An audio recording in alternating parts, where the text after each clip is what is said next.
so we can.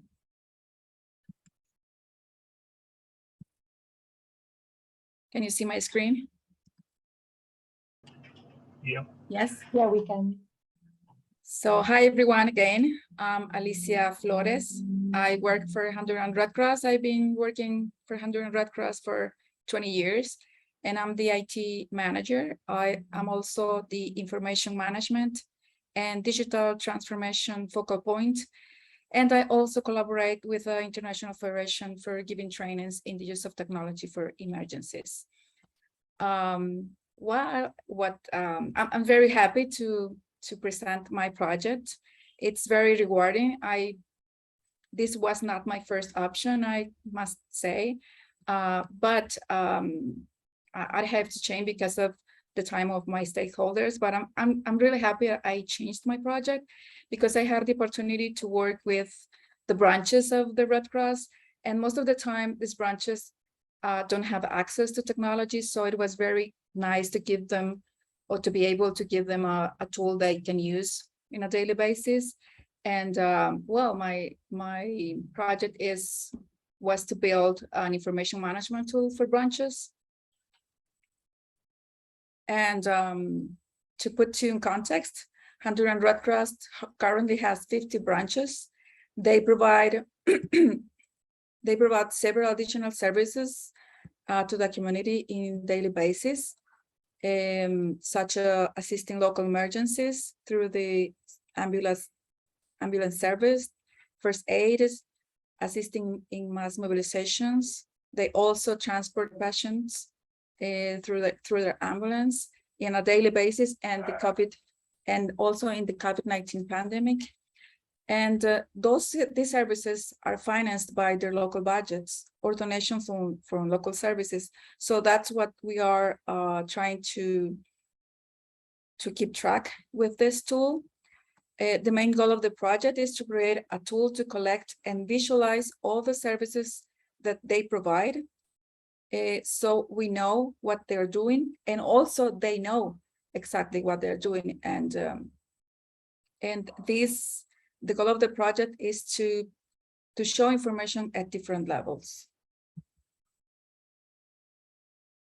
The branches provide two kinds of services.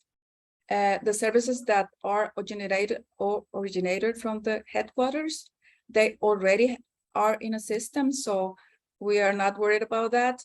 But they also provide services that are financed with local budget, and currently they didn't have any tool to keep track of those services. So what we are doing right now is that they fill a form in an Excel file and they send it to the headquarters, and the headquarters merges 53 files every month from the 53 branches that we have. So it is very hard to make consolidated reports. And so what we're trying to do is to build a form to collect the data,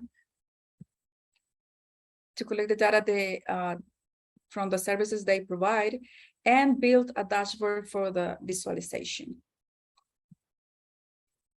The methods that we use was the Kanban methodology to define and assign the different tasks and to keep track of the tasks. This methodology was very helpful, so we could know what what was in design phase, what has been done, and what was pending in the project. We also had several team meetings to discuss the requirements and data flow. We have also team meetings to define the form requirements and the visualization requirements, and finally to build the components of the tool and to merge all the Excel files for the last 2 years. So we had data to visualize, not start from scratch. So that was kind of hard. Finally, the products we have reached is that we already have a form that is uploaded to the server, to an ODK server, and is already functional. The team also validated, so it's validated and functional. And we also have built a dashboard with two pages. We are expecting to build some more visualizations depending on the feedback that they will get from the branches. But this is more or less how it looks, as you can see. We're expecting, well, to do the next steps. And those steps are to write manuals for user manuals, so they know they have somewhere to go. And if they have questions, documentation of the processes, and also the processes and the procedures to make it official, so that this is the processes and the procedures are validated and authorized by the general director, and so that makes it official. We have also planned a training on this month, and we are expecting, we are expecting to go live on January. So it's coming. One of the products that we have, it's the visualization for the headquarters. So this gives a very good view for the headquarters, what the branches are doing. We can see what they're doing by year, by month, also by region. We are divided by region, so they could use those filters to know exactly what they're looking. And as you can see, we can the dashboard shows the people that we have assisted, and the types of attention of the types of services that they are providing. For branches, I'm sorry to interrupt you, Alicia. Yeah, but we have 2 more minutes for your presentation. Okay. And we would also like to do a question round. So is it possible for you to round it up in maybe 1 minute, and then we can do 1 minute of questions? Okay. Yes? Okay, I'm All going to right. show you the slides, the products. We expect feedback to improve, of course. And the most significant change that we're expecting is the time saving, as you could see, because we were merging Excel files and data analysis in real time. That's what we are expecting. So we can identify supporting areas, cases of study, and way to support to manage local funds with donors, and accountability with for the branches. So I'm going to stop here. So if you have any question. I have a question. Go ahead. Yeah, okay. My name is Peter Rambaks. I'm one of the mentors involved, and also owner of a data engineering company. What I don't really understand is, maybe you can elaborate a little bit more on that, is, are you still using Excel as basis, or is there a database underlying this solution as a data collection platform? It's a data collection. We are working with ODK, so with ODK server. So the data is being collected from a form, from an ODK form, and it is the data is going to be saved on the server, and we are replicating the data to a Google spreadsheet, and the visualization is from the Google spreadsheet, and yeah, it's database based. Okay, now just maybe a little bit of feedback from my side then. In our business, it's more common to have a real database underlying a solution like this that can be fed by form, of course, and not spreadsheets. Although initially it works, and I definitely could consider it maybe a prototype. But I don't know if you know it, but there are also open source databases out there like MySQL. Quite easy to use and to be fed by using forms. It's just an idea. I don't know. Okay. And it's very cheap to implement. And I have several solutions running myself for my own Yeah. initiatives. I'm- And I I'm pay sorry, like I think I'm going to €5 need a to month. stop you there. I'm very sorry Okay. to interrupt you, but we have to move on to the next presentation. But you can always keep email contact to advise each other on what methods to use. Okay.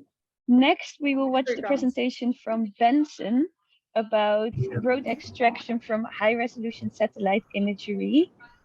Benson, would you like to share your screen, please? Absolutely. Thank you, Brett. I'm sorry for being a strict facilitator. It's understandable. It's about time. So if I can, where's my share my screen? Okay, let me select Windows screen. Now let's see. Okay, let me share my screen. Can you see my screen? Yes, we can. Let me know if you can see. Yeah, so for the sake of time, I'll be very quick. And like Parvati introduced my project, I was working on, or I was looking at this search graph algorithm that was developed by some team. And so, the algorithm is mainly used to extract roads from satellite images. And these roads, of course, as was mentioned, they are very critical to the achievement of the SDGs because almost all SDGs are affected by road network. Because if you look at, for example, these ones I've listed 1, 2, 3, 5, 6, and 8 and 9, they are very critically affected by good road network distribution network. So, but I'm I'm going sorry to interrupt, Benson. We are seeing your PowerPoint presentation in PowerPoint. Are you sharing a full screen? Because I think that's not going correctly. Really? Okay. How am I not? What's happening? I can escape. So if I can share my screen again, sorry. No worries. So Otherwise, I'm sharing my okay. So or how do I share my full screen? So if I put it on the full screen slideshow mode, you can't see, right? no, we can see it. So maybe if everybody's okay with it, we can go through the PowerPoint like this for the sake of time. All right. Yeah, okay. I will give you Okay. 5 minutes and then we'll have Yeah. sadly 1 minute for questions. Okay, sorry. Yeah. Okay, So no worries, no worries. can you see my screen? Sorry Yes, we about can. that. I don't want Good to luck. Yeah, thank you. Yeah, so I won't waste a lot of time on SDGs because like everyone understands how the road network is important for any kind of distribution and not only SDGs. And people have used satellite images before to try and extract road networks from that. And they have mainly used two methods to do that. One of them is the use of what we call segmentation. And segmentation is basically using what you call a roadness score to extract the roads from the satellite imagery. And then there have also been other methods like graph methods that this one also extracts a road network directly from a satellite image. So the concept is the same, but there are shortcomings within by using the segmentation and also for using a graph network. What is the shortcoming? The results from both are not very good, and they also require post-processing. That's where the search to graph comes in, because this algorithm combines the strength of the segmentation and the strength of the graph-based extraction, and it becomes very robust, and it's able to detect the road network very well, and the results are very robust. And as you can see, if I can show quickly on my graph here, sorry, you can see the search to graph results. is almost very similar to the OpenStreetMap that is used for validating these models. And if you look at other models, you can see that have been used before, you can see they are not very comprehensive.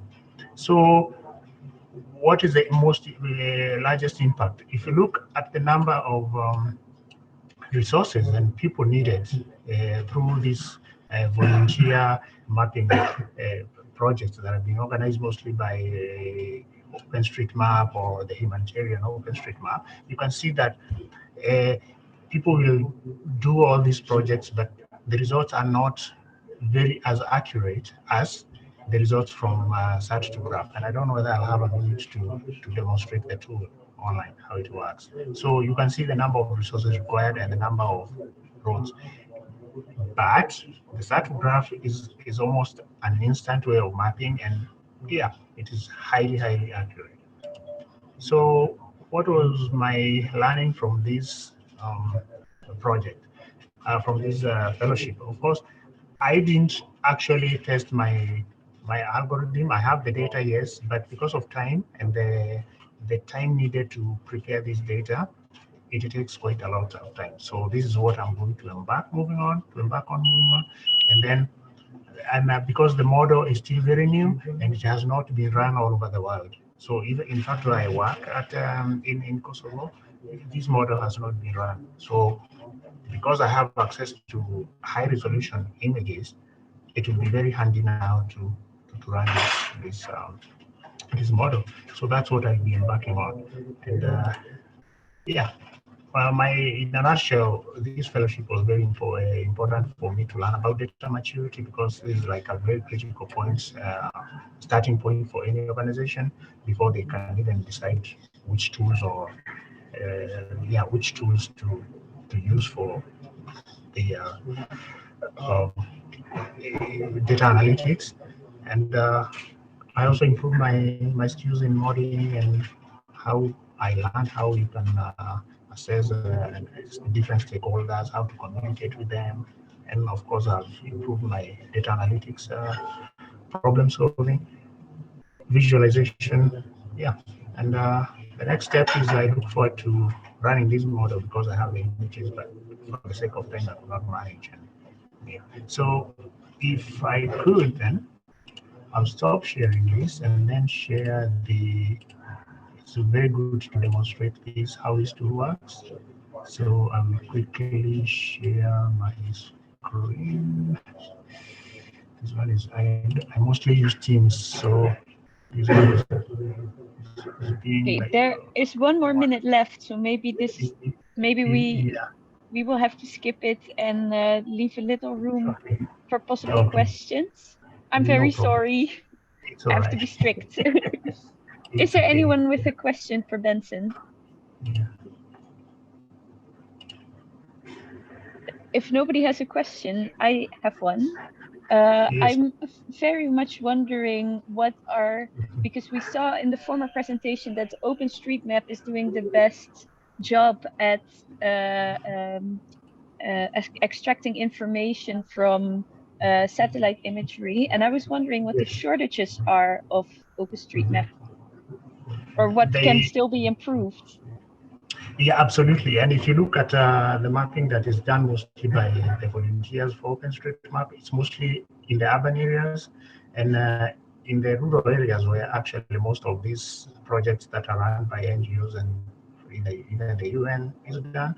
The road network is very poor. Then there's also the problem of the satellite images. Most of the time, the satellite images are not updated. And in some regions, like the central part of the African belt, there's a very big problem of clouds. Satellite images are a big problem of clouds. And the good thing with our organization, like say the United Nations, is the ability to access the high resolution images. So if we can run this model and then extract the road networks, then it will be a very big benefit for those people who are deployed on the ground, because the road network will be like very accurate, and the maps produced, people will have a lot of confidence in using those maps.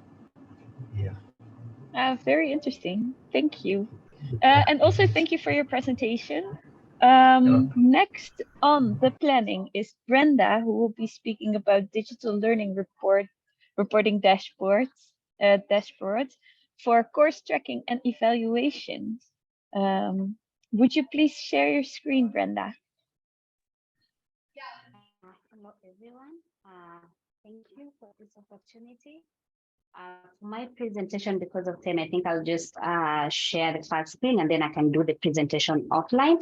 Also, I just wanted to share my video shortly and then I'll turn it off because I'm in a place where the network is not stable. So I'm hoping it won't log me out in the middle of my presentation.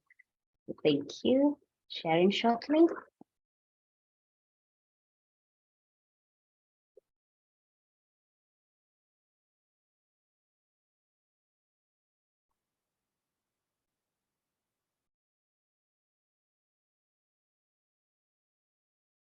So thank you so much. My name is Brenda Nangehe. I work with Amber Health Africa as a health desk administrator for the digital learning platform. I just joined in the team, and in the process of joining in the team, getting all the data, I thought that it would be very, it's wise for me to join this fellowship program, for me to be able to learn more about analyzation of the data visualization and data model, and also presentation of this data to my manager, and of course, scale it up to the organization at large.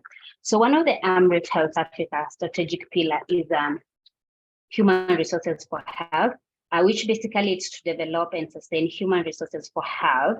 And this is to catalyze the attainment of universal health coverage, that is the UHC 2030.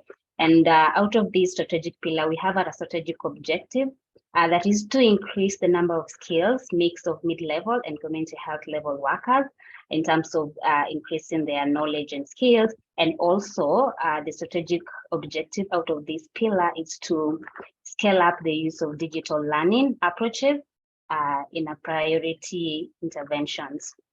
So out of this objective, there's a department called Institute of Capacity Development, which focuses mainly on capacity building health workers.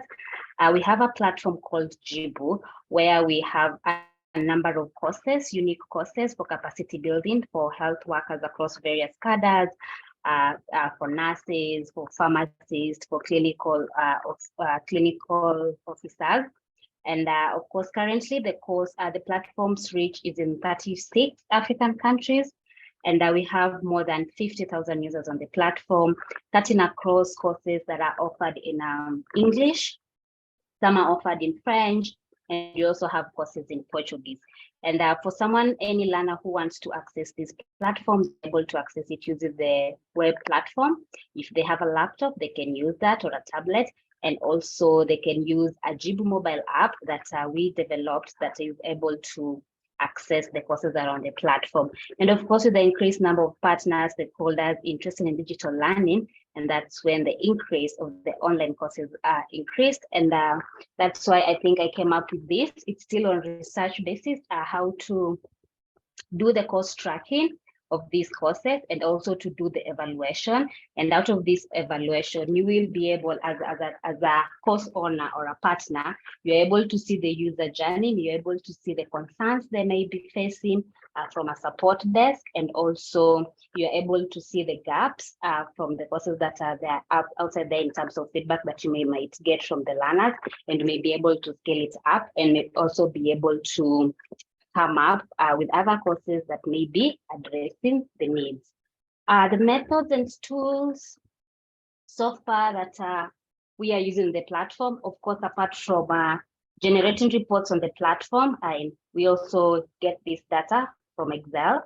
We usually share a survey with our learners once they've already completed the course to give us some feedback. We also have a support desk that we get feedback from our learners. If they have any challenges, we also use that so that we are able to monitor their user journey. And of course, we have there's an online chat box that also supports learners in the process of their learning. And of course, through this fellowship program, I was able to learn about Power BI and Python. I'm still an amateur, but I'm open to learning more about it so that I'm able to expand my my skills and knowledge, and be able to analyze this data in a better way and present it in a visualized way so that we are able to do data-driven decision. Some of the most significant change out of this program, and of course, out of the project, in terms of me, to make my work easier, me and my partners will be able to analyze data easily and present it in a way that is able to be understandable. And of course, in terms of organization, we'll be able to make data-driven decisions. And of course, that's supporting our 2 strategic objectives in terms of increasing the number of skilled health workers and also scaling up our digital learning platforms to increase priority intervention. And that we will be able to be part of universal health coverage and also increase support human resources for health. The key learnings from this program, of course, I'm so grateful that I was picked among others, and of course, learning more about the digital development principles. There were 8 of them, the dashboard fundamentals, how to be able to present this data in a way that it will be understood from the other side, the data models, and of course, Power BI and Python. I think that is the end of my presentation. Sorry, I don't have much to present on, but I'm available if anyone has a question about the presentation that I've just made in terms of digital learning reporting dashboards, the cost tracking, and the evaluation. Very nice. Thank you. Is there anybody with questions?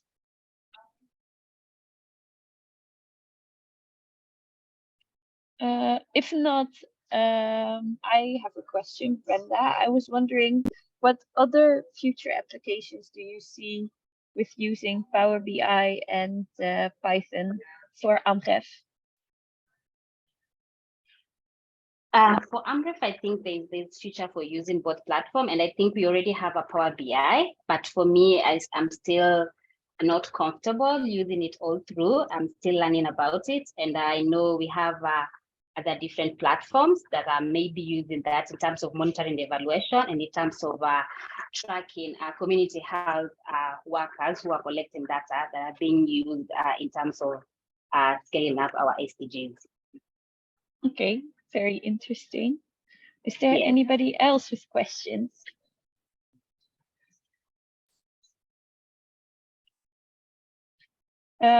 If not, if that's okay with you, Brenda, we can move on to the next person, which is Florian.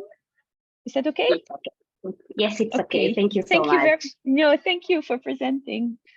All right, Florian, can you share your screen? Yes. Can you hear me? Can you see my screen? Yes. Perfect. We can't see. Oh, yes, now we see the full screen. Yeah. Okay, sorry. I was already Perfect. scared it was happening again. Go ahead. Thank you, Britt. So, hi everyone. My name is Florian Goneau. I'm a logistics officer at WFP here in Haiti, and I did this project under the mentorship of Jonas Witt from DHL. And for this project, we try to work on the school feedings supply chain in Haiti.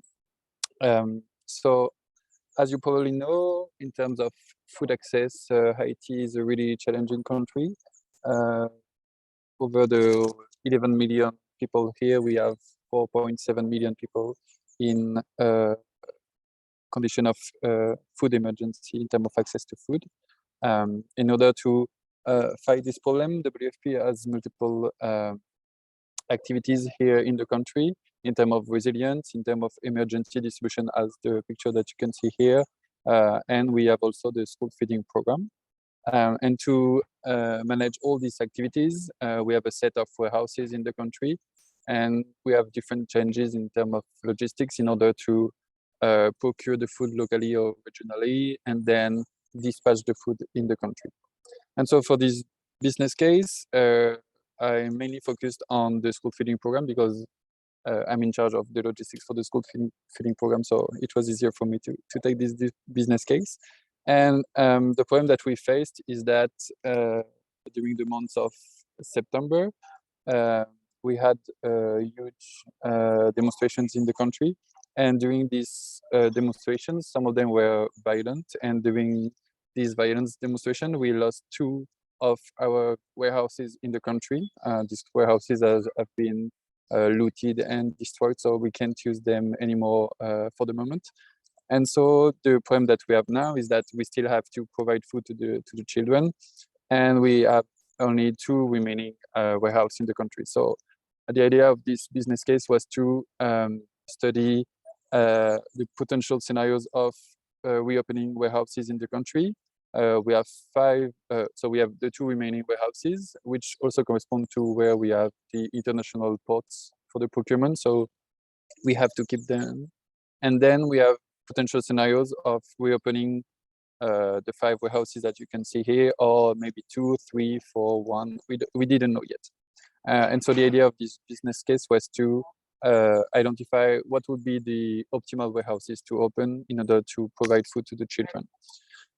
So in terms of methods, it was mostly a work on gathering all the essential information for this project. So I run around the office to talk to the right people to have the right information.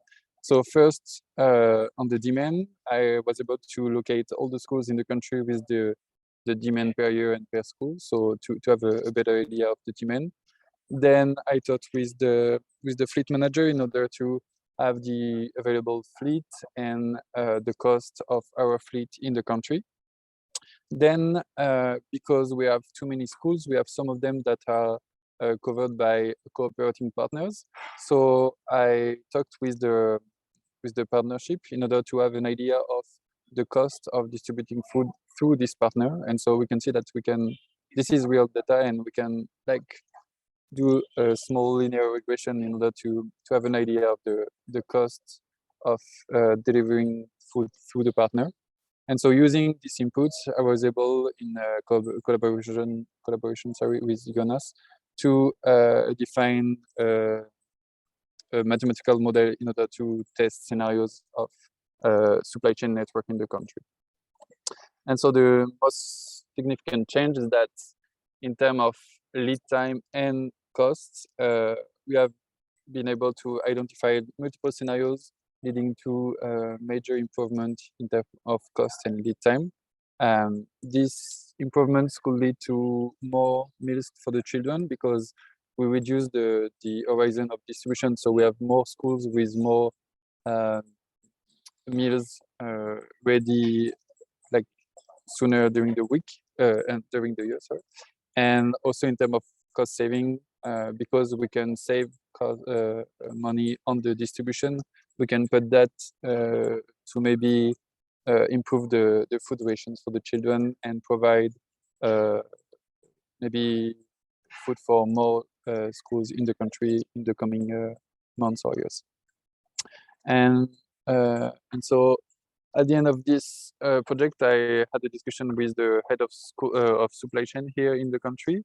And so we sent one of our colleagues to do a mission and find new potential warehouses around the country in the communes that we identified. So we have promising discussion for a new warehouse in Miragoan in the country. We also had promising discussions with new cooperating partners because we've seen that using some partners could decrease the pressure on our fleet and also decrease the costs for us. So we are trying to connect more with local NGOs in order to help us for the distributions. And also this project showed us that improving the last mile with our fleet could also be really benefiting the lead time and the cost for the distributions. So that's it for me. I don't know if it was too fast or not, but anyway, we have time for questions if you have some. It's perfectly timed. Yeah, are there any questions? I have a question. Helene, go ahead. Yeah, thanks, Florian. Really interesting. I was wondering, did you have to make any assumptions during your research? And if so, yeah, what was your rationale behind it? Assumption about which part? The whole project or? Yeah, more general, because I know from my project that I need to make a lot of assumptions for different factors, and I was wondering, how did you tackle that, and if you also needed to do that, or that you have all the information to not base it on any assumptions, basically? Actually, because I was able to talk to the right person, I didn't have to make that much assumptions, I would say, because I had the right cost, the right input for the model. The only thing is that, yeah, we don't know for the coming school year what will be the exact locations of the next set of schools, because sometimes it changes a bit. So we just made the assumption that we would have almost the same number of schools and the same number of children per school. But beyond that, I would say that for the inputs, we had everything actually. And for the scenarios, because we worked with the main communes in terms of warehouses, disponibility, availabilities, I think that even the scenarios make sense. So not much assumptions, I would say. I don't know if it answers your question, I'm sorry. Yeah, it is impressive. Thanks. Thank you. We had another question from Casper, maybe? Yeah, if there's time. I was curious how you implemented the model, because it sounds very similar to the geospatial planning and budgeting platform that Parvati developed. So I was wondering if you used that at all, or if you had a completely different implementation.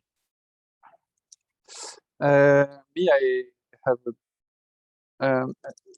a background in operations research, and I don't know, it's just a mathematical model. So it's a facility location model with the legs for the repositioning in the country, and then the last mile done by either our fleet or the partners.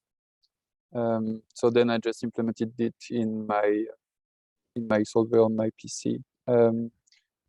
Actually, yeah, you just have like 10 constraints and 3 sets of variables. So you don't need to have like a big framework in order to solve it.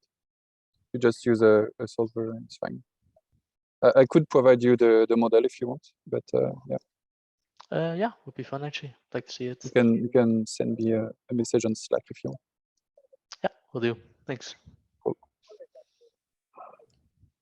Anyone else with a question?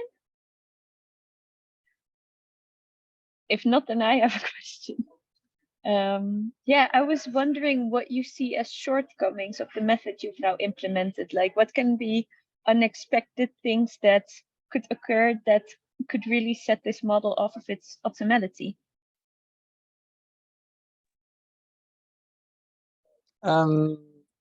So it's Haiti, so we have a lot of challenges.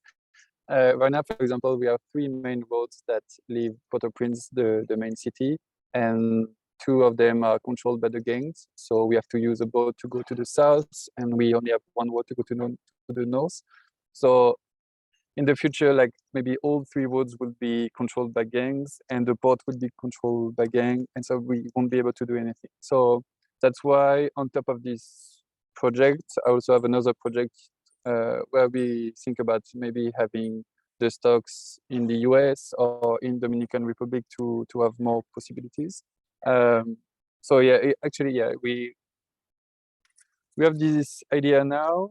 Having the warehouse in Miragoan in the south makes sense on a lot of like, even if a lot of things happen, having a warehouse in Miragoan still makes sense. So we're going to do it. And then having a new partner in the center of the country still makes sense in almost every scenario. So we're going to do it almost for sure too. And then we're going to reassess the model, I guess, every 6 months to see if we can improve the supply chain in the country, and if we have more information about where are the gangs, what are the politics from the government, we can reassess the model and see if we can improve it. Very interesting. Thank you very much for presenting. We now officially have a break, but given that we are already 15 minutes behind on time, we can also just continue now. But if people need a little break, we can plan that. So maybe we can vote with reactions. So if you want the to have a little break, put up your thumbs like this, and otherwise not send anything, and then we can plan that maybe? Or just raise your thumb like this if you have your camera on. Okay, nobody seems interested in the break. Then I propose we continue. And the next person is Helene, who will talk about identifying suitable locations for borehole sampling in West Darfur. Helene, go ahead. Yes, thanks. Let me share my screen.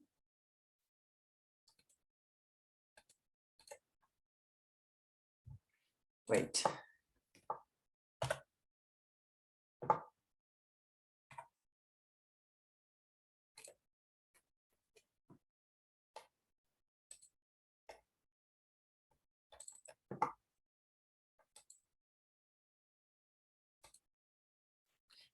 Do you see my screen now in presenter mode? Or just the slides? Yes, no, in presenter mode. Okay, great. All right, so I will be talking very fast. Apologies for that. My test run was 6 minutes, but I can shorten it down if I talk very fast. My project is about finding the most suitable locations for new boreholes in West Darfur in Sudan. My mentors on this project were Brit, who is leading this breakout room, and Dick den Hartog. So thanks a lot to you both. A bit about the project. In West Darfur, there are many challenges in the provision of drinking water for household consumption. During the dry seasons, water wells fall dry, there are shortages of water, whereas a relatively short wet season is characterized by a lot of flooding. Flooding, and also a lot of rainwater is lost due to evaporation.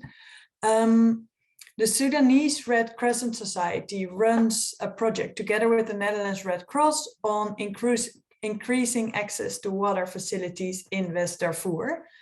And the data team 510, which is a team of the Netherlands Red Cross, is supporting this project with analyzing where in the project area it would be suitable to place new facilities to maximize the coverage of the population. And we do this by taking also into account flood risk and social unrest, because there's a lot of conflict and social unrest in West Darfur. And the aim of this project is this data project is to analyze to understand which areas should be prioritized for the borehole sampling. So how did we do this? We wrote a script that first finds the population in West Darfur in the area of interest that already has access to a water point. Humanitarian standards define that a water point should be within 500 meters of a home. So this is also how we defined access in this case. For this first piece of the analysis, 3 types of data were used. You can see them listed here. The administrative boundaries defining the area of interest, World Pop data set for 2020 to provide the population numbers, and then the location of current water points. And this comes partially from OpenStreetMap and partially is project data. Then we exclude the population that already has access to the water points from further analysis. And in the next step, we decided how to attribute the flood risk and social unrest and conflict, and how to incorporate this into the analysis. This is where it gets a bit arbitrary, but these factors can, of course, be changed quite easily. For social unrest and conflict, we decided that the accessibility rate is estimated at 50% for high-risk areas, 75% for medium-risk areas, and 100% for low-risk areas, which basically means that I'm assuming that 50% of the people cannot access a water point when there is a lot of social unrest or conflict outside. For flood risk, I considered an accessibility rate of 83.3%, and this is basically based on the fact that there's a peak of 2 months in the rainy season, we expect that facilities will be flooded mostly during these 2 months in the rainy seasons, and 2 months out of 12 months is 16.7% of the year, which translates that it's accessible for 83%. Based on these factors, we calculated where new water points would be able to cover the most people. There are quite a number of things to consider when you interpret the results. First of all, the water point data in this analysis is not complete, so the results will be a bit or quite off. The population data that we used was at a 1 kilometer grid. For this analysis, it would be more realistic actually, because we're looking at a 500-meter buffer around the water points, to use population data that is at a more granular level. However, the population data that was available at the 1 meter or 100-meter resolution was not of great quality, and we discovered some gaps in the population, and this is why we at this stage still decided to go with the 1 kilometer grid. And also it made the analysis a bit easier and quicker. Then also the flood risk and social unrest scores are a bit arbitrary. Currently, these scores or weights are now assigned per locality. It would be great if we can also have this data in a more granular level, but yeah, this was not possible within the time frame that we had. All right, then the results. This was the result of the first part of the analysis. So which identifying the population that already has access to water points. This is 0.68% of the population in the area of interest. In red, you see the area of interest here. These people are excluded from the further analysis. And as I already mentioned, the water point data is not complete. So in real life, this will be more, we hope at least, than is visualized in this image. And then the second part, where we looked at identifying the most suitable locations for new water points, because it looks at where population is, where there are more people of population, more higher numbers of population. All the potential water points are now located in Janina town, which is the only area or the only town in the area of interest. There are, however, probably already some boreholes in that area, which would then mean that not all these areas are still uncovered, but yeah, that's a limitation of the data. Then wrapping up with some learnings and remarks. And I think what I already mentioned, but we're not using complete data. And that's really crucial for the outcomes of the model. So yeah, this basically means shit in, shit out. If your data that you put in a model is not great, then the outcomes are also not really realistic. And this is also the case still with what we have done so far. Therefore, we also need to include more detailed data as a next step. And there are also some further improvements to be made to the model.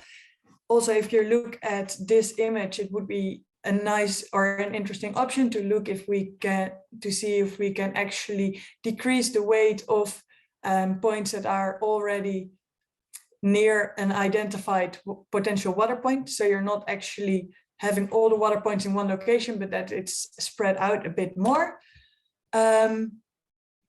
Yeah, I think there's a lot of further technical improvements also to be made on the model, but generally speaking, I think this is this shows a great potential to make humanitarian projects more efficient, which is actually really great because you're always dealing with limited funding. So more efficiency is always welcome. All right, that was it. Okay, I was about to stop you. Very nice, thank you. Let's do 2 minutes of questions and then move on. Is there anyone with questions?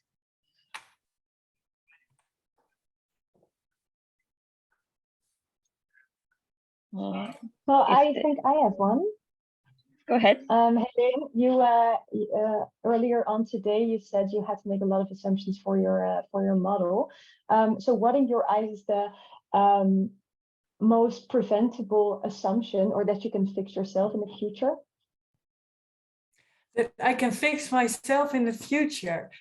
I find that really difficult. So I think the two biggest assumptions that I'm making is how, for instance, flood risk and conflict affect accessibility. I'm not sure I can sort of prevent these assumptions by better data. I think this is more information that needs to come from the field. I need to talk to the people in Sudan who are actually running this project and who need to tell me like, okay, it's really great that you're doing this, but actually this area or conflict doesn't mean that you cannot access the water point. It means that you cannot travel 100 kilometers by road or something. I need to better understand how this works. But yeah, to prevent assumptions, I think it's a bit difficult, but I'm not sure if I'm answering your question. Yes, I think you are. You know, what you talked about now is, I think it's necessary to validate, or maybe, Definitely. it's doable to maybe validate these assumptions. Yeah. All right. Very nice. Thank you very much, Elaine, for the presentation. Next is Marije on the planning, who will talk about reach analysis for Dutch districts.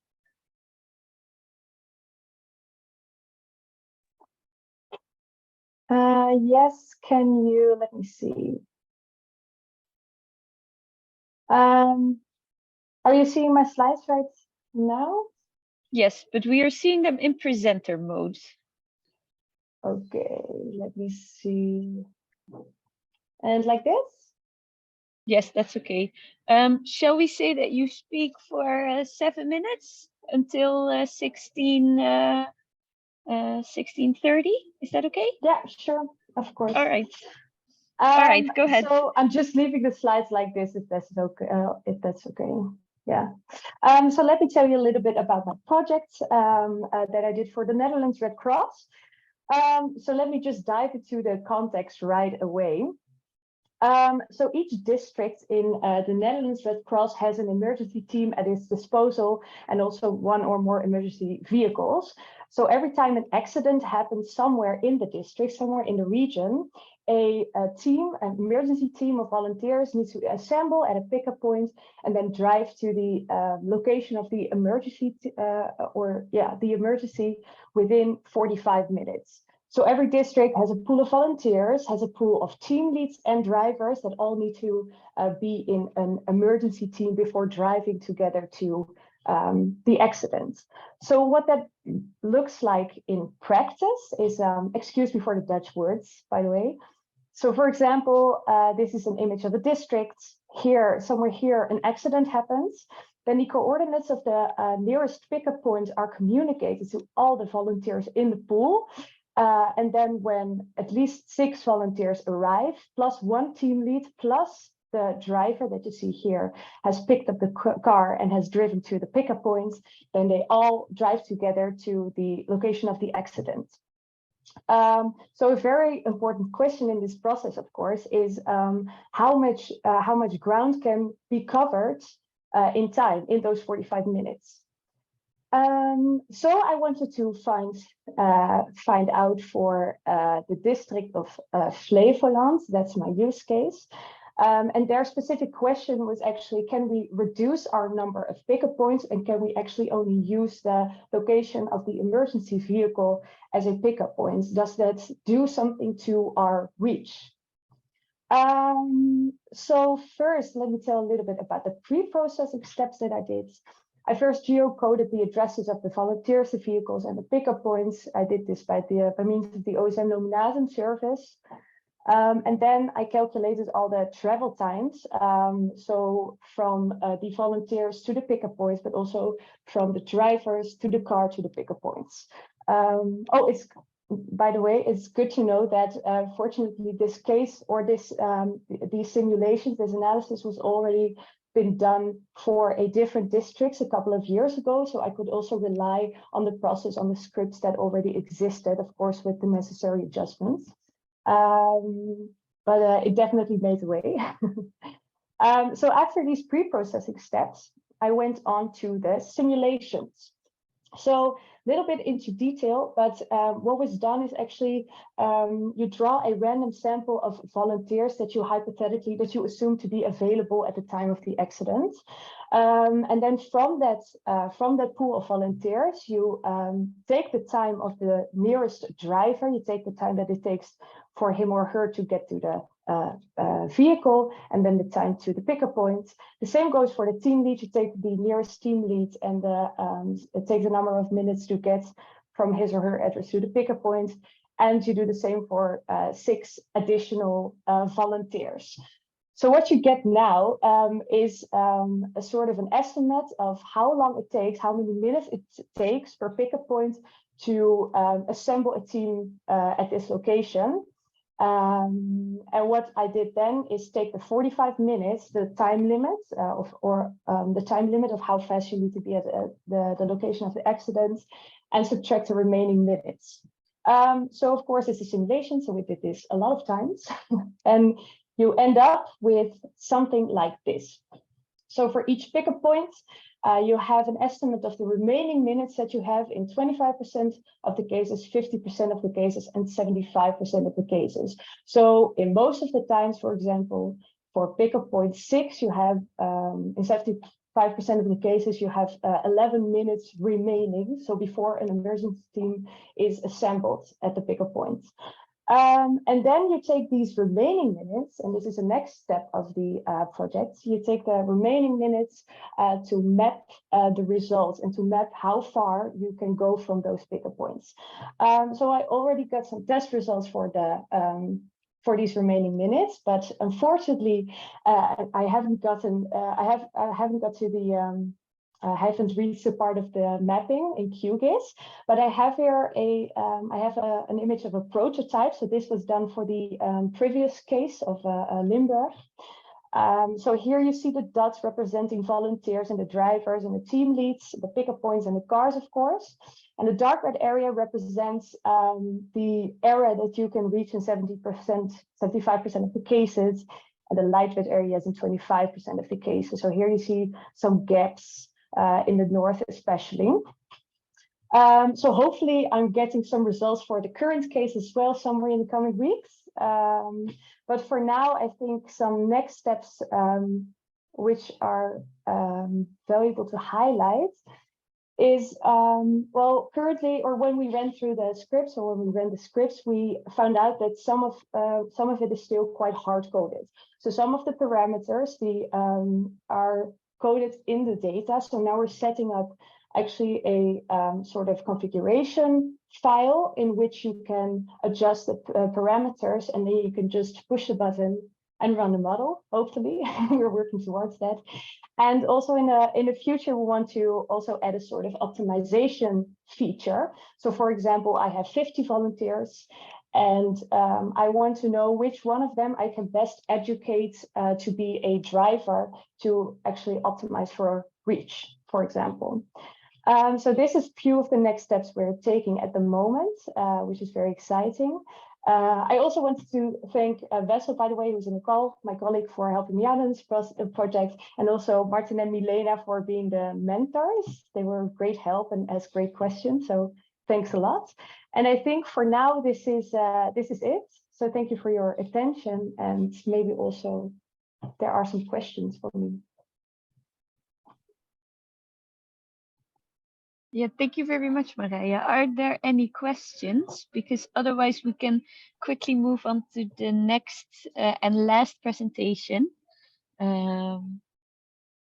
Okay, I think there are not any questions. So let's go on to Samuel, who will be talking about AI for optimizing plastic waste collection in Nairobi.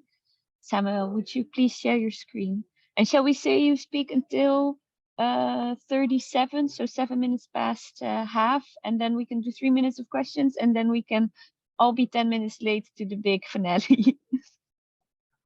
Oh, you can't unmute your mic. I've now asked you to unmute.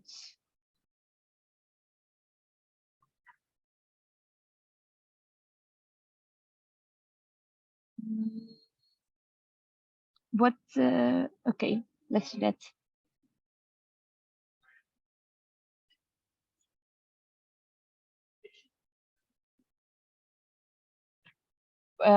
While we are waiting, Marije, I think I can do one more question.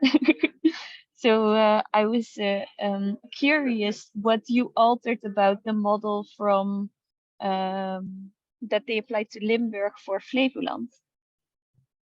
Yeah. So of course the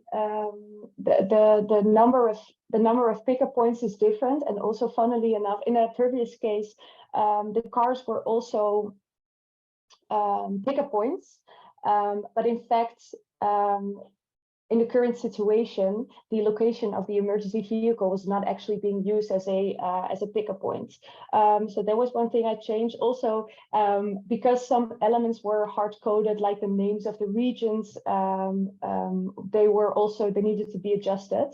And what's also nice to know is that we took a probability. In the previous case, we took a probability of 0.5 to draw a sample of available volunteers. But this can also differ per region, because in some regions, there may be a lot of volunteers, but the district manager would know, well, only in reality, only 10% of the volunteers will be available when an accident happens.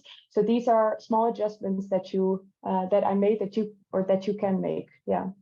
Oh, interesting. I think Samuel is back. Samuel, how is it going with the mic?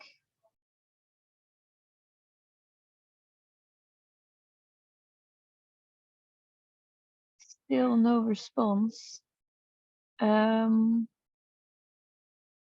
Yes, I don't see, it doesn't seem like I can help you in any way.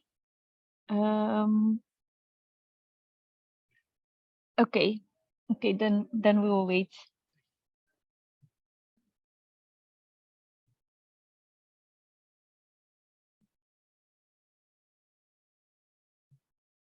Yes, but, oh, fantastic.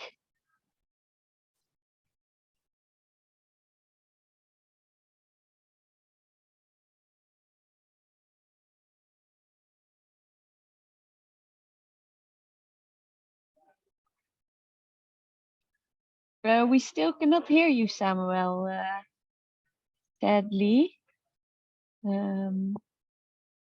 Are we waiting for you to join with another device, or is your phone also not working?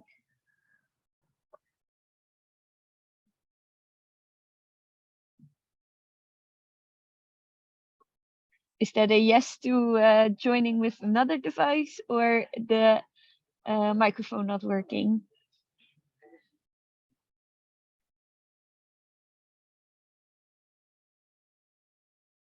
All right.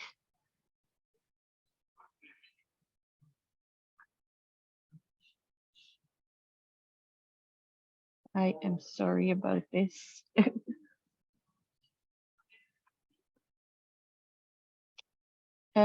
Samuel, is it possible that you, when you start the presentation, you go until 16:40 and then we all go back to the main session, because I think they will be waiting for us. And it'd be a pity for us to all come extremely late. Okay, yeah, I'm very sorry to have to cut you off, but we had a delay and I think we need to make up for it. I'm very sorry. I am very interested in your presentation though. Plastic collection in Nairobi. It sounds very interesting.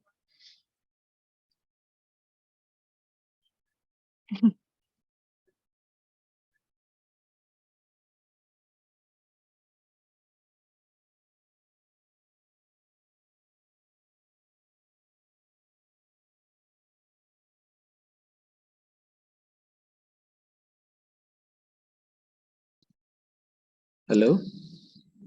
Yes, Hello. it's working. Oh, fantastic. I've managed to join on my phone. And so I will share my slides from my screen, and my microphone, I'll use my phone to do that. So thank you for being very patient with me. I had no idea I had a problem with my microphone, but I'll pass through my presentation really quickly. So my project was using AI to optimize plastic waste collection in Nairobi. The background of this, so I work at the United Nations Environment Program, headquartered in Nairobi, Kenya. And the background of our project came about us thinking about, so this year has been a big year for us in terms of minimizing plastic waste around the globe. And one of the places where there's a lot of plastic waste is in urban areas, so namely cities. So coming from the research that we did is we discovered that there's 50%, so 50% of the world's population inhabit these cities. And this number is only expected to grow larger from here. And from, I think, is it Newton's second law? So systems move from a point of order to disorder. And cities are part of such a system and will inevitably move towards disorganization. And this disorganization can be characterized by increase in waste production or in pollution. So garbage pollution in Nairobi is such an effect of the complexity imposed by increased population in this city. And in Kenya, solid waste accounts for roughly 35 to 40 million tons of all plastic waste, of all solid waste produced each year, which 42% is plastic. But unlike our other counterparts in the animal kingdom, human waste generate waste that is both immense in scale. It's so big in scale and in variability. So you have different types of solid waste being produced, and nature can't keep up to dispose of this waste. So human beings have to step in and find ways to counteract the production of solid waste. So Nairobi is a place that struggles with effective use of its public trash bins. We have these bins distributed across the city, and this is clear through the accumulation of waste that is not in these bins. Additional waste also builds up along roads and landfills and rivers and water systems. And this is mostly due to ineffective collection methods. So we don't have a structured way of solid waste collection, as is evident perhaps in other developed countries. So I'm sorry to interrupt you.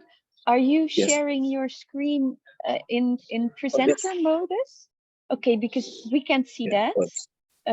So maybe you can just share it in PowerPoint as it is. Okay, yeah, I'm sorry to have to interrupt you. And I managed for us to get 5 extra minutes, so go wild. Thank you so much. So I was explaining the business case, and I have reached the point at which we have a Kenyan company called Mr. Green, which was our case study. As a company, it's a private company that deals in the recycling of plastic waste, and has managed to implement various methods of acquiring this plastic waste from the public, such as it's incentivized the use of, so it has introduced a credit system that incentivizes the public to bring to them this plastic waste in exchange for a token that can be used in various stores.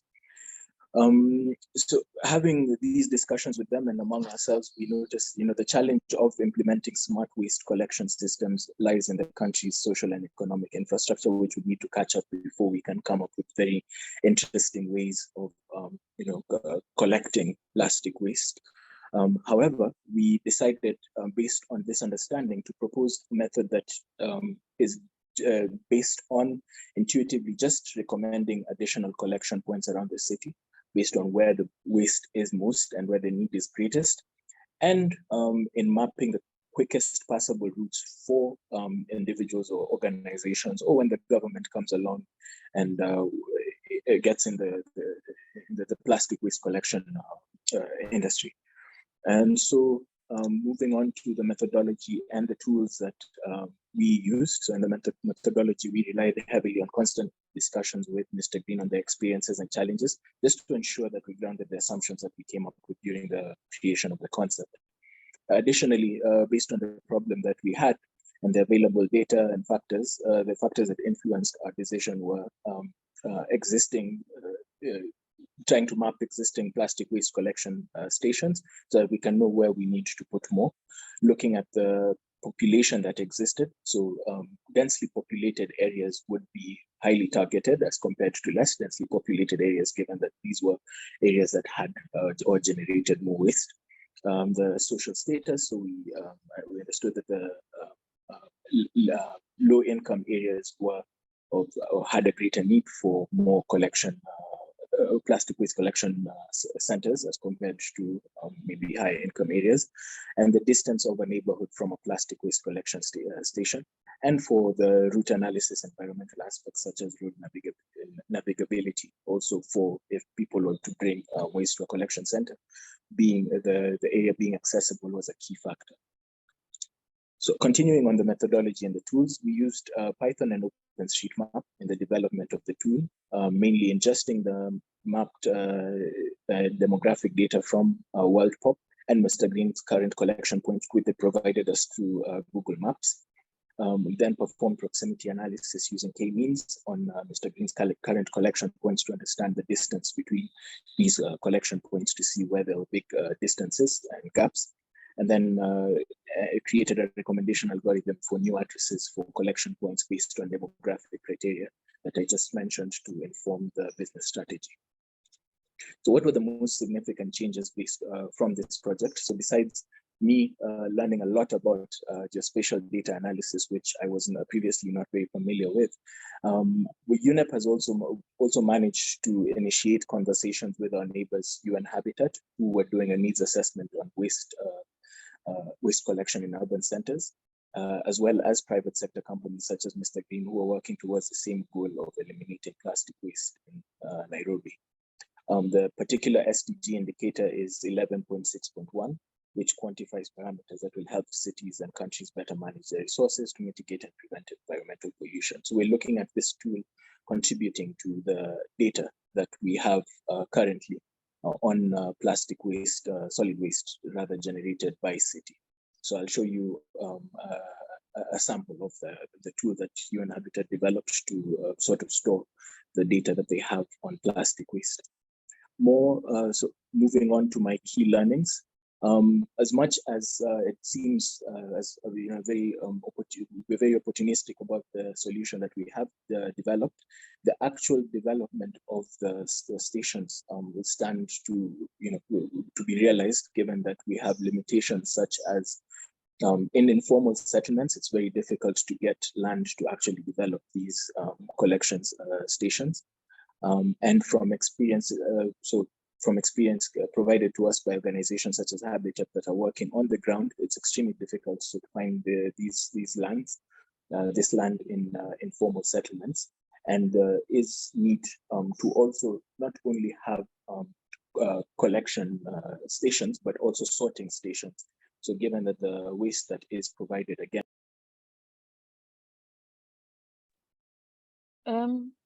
You are on mute, strangely enough. But also we have 2 more minutes. So if anybody wants to ask questions, it'd be best to finish it as quick as possible. If that's all right, sorry. No, well noted, thank you. Lastly, so even when transfer stations are set up, the arrangement of ownership and contractual issues between the county government and community-based organizations will still is still in question. In addition to the training for these organization members to operate and maintain the stations, a new law may also need to be established. This is a place where we're seeing UNEP, perhaps stepping in, because we deal in the legislation of creation of in encouraging the creation of new legislations, and finally linking the community-based organizations with recycling companies to have a system which is self-sustainable is also key. So lastly, talking about the platform of the Waste-Wise Cities tool that I had mentioned, besides my own product, is available here. It's an interesting tool for anyone who has a need for data, not only on waste in Nairobi, but globally. It is available, and we're looking at being able to pull more information that we gather from this tool to better contribute to the information that they have here. I have taken any questions now. Thank you. Oops. I'll share the PowerPoint. I can see that the website that I just opened wasn't popping up. I'm really sorry, but we don't have time for questions anymore. So maybe if anybody has a question, Samuel, share your email address in the chat and people can reach you. And then I propose we go back to the main meeting. Just to wrap up, I want to thank everybody who presented today. It was all very interesting and very nice to listen to. And I hope you enjoyed the breakout room. And I'll see you in the big room. Okay, thank you. Bye bye. Thanks.